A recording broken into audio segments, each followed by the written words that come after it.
உதயநிதி ஸ்டாலின் இன்றைய தினம் ஒரு கூட்டத்தில் பேசியிருக்கிறார். திமுக இளைஞரணி நிர்வாகிகள் சந்திப்பு கூட்டத்தில் பேசியிருக்கிறார். நான் எடப்பாடி பழனிசாமி முரட்டு அடிமையா, யார் பாரதிய ஜனதாக்கு முரட்டு அடிமையா, முரட்டு அடிமைன்னு எங்கேயாச்சும் கண்டிருக்கிறீங்களா? புதுசாக கண்டுபிடிச்சிருக்கார். அவருக்கு டாக்டர் பட்டம் கொடுத்துடலாம், உதயநிதிக்கு டாக்டர் பட்டம் கொடுத்துடலாம். உதயநிதி ஸ்டாலின் அவர்களே, நீங்க சிந்திச்சு பாருங்க. எனக்கு இந்த முரட்டு அடிமை கொடுத்தா உங்க தாத்தாவுக்கு என்னன்னு கொடுக்கிறது? யாரோட இருக்காரு? வாஜ்பாயோட இருக்காரு. தாத்தா வாஜ்பாயோட இருக்காரு. இவருக்கு என்ன பட்டம் கொடுக்க போறாரு?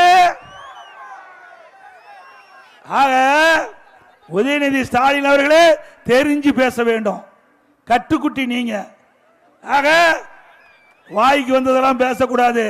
நீங்க கூட்டணி பாரதிய ஜனதா கூட்டணி வச்சா அது நல்ல கட்சி, அதிமுக கூட்டணி வச்சா மோசமான கட்சி.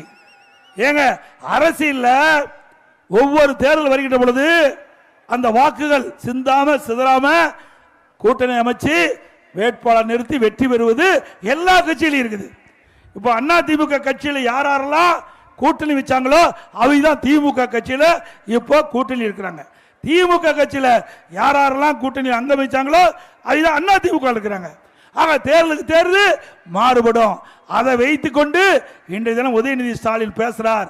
ஆகவே நான் முரட்டு அடிமை இல்லை. உங்க தாத்தா அப்படின்னா உங்க தாத்தா முரட்டு அடிமையா? ஏன்னா தாத்தா பேச முடியாது, அதனால என்ன குறிப்பிட்டு தாத்தா பேசியிருக்கார். இன்னைக்கு டாஸ்மாக் கடையில், டாஸ்மாக் கடை தமிழ்நாட்டில் 6000 கடை இருக்குது. அந்த கடை தமிழ்நாட்டில் 1.5 கோடி கடை இருக்குது. டாஸ்மாக் கடை ஒரு பாட்டிலுக்கு யார் வாங்கினது? செந்தில் பாலாஜி. அப்படி ஒரு பாட்டிலுக்கு 10 ரூபா, 1.5 கோடிக்கு 15 கோடி, வருஷத்துக்கு 5400 கோடி, ஆண்டுக்கு 24,000 கோடி. இந்த 10 ரூபா வாங்கினதுல இவ்வளவு பணம் கொள்ளையடிச்சிருக்கிறாங்க. பல